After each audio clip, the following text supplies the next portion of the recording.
Agenda 2063 is African strategic framework that aims to deliver on Africans' goals for inclusive and sustainable development.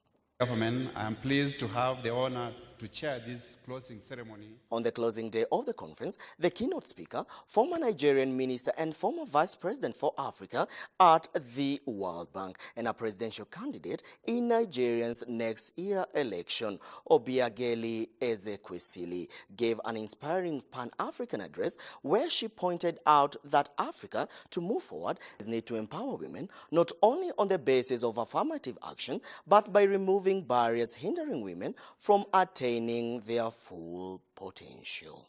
Women must be judged on the basis of competency.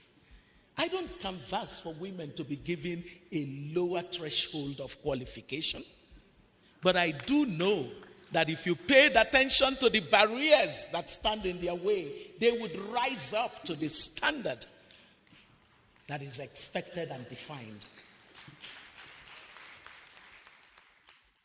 Human capacity and skills was at the core of deliberation at the conference in the short and long-term developmental plans of Africa. And to this end, she reiterated on its importance. It is key that we should take ownership of the failures since our independence.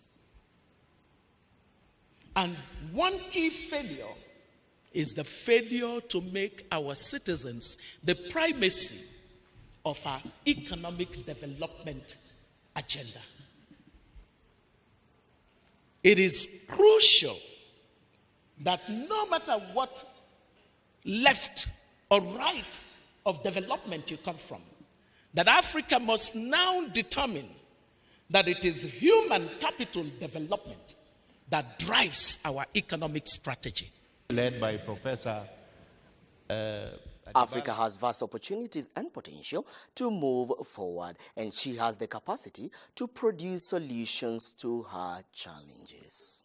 If there's any incentive that you go home with, it is that you must become the voice for the demand of good governance on our continent.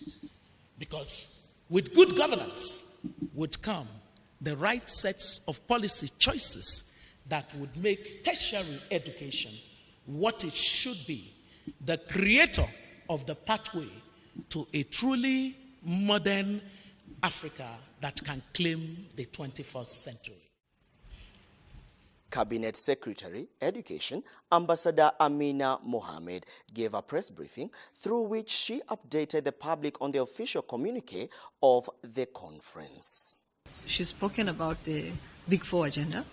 And you know that it will not work unless we have actually the capacity to drive each one of them.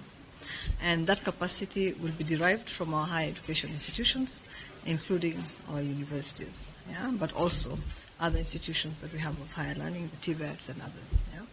And so I actually don't think, and I know that to be a fact, that any country can industrialize, right, and can grow its economy if it does not exploit science, technology, if it's not innovative. It's only when you're innovative that you can actually address the challenges that you have, because most of the challenges we have need a new way of dealing with. We cannot continue doing the same thing over and over again. As curtain fell on RUFORUM 2018, 23 young African entrepreneurs were awarded for their contribution to the African developmental agenda. Indeed, the future of Mother Africa is in the safe hands. Reporting for Brown Plus TV, I am Karari John Wambugu.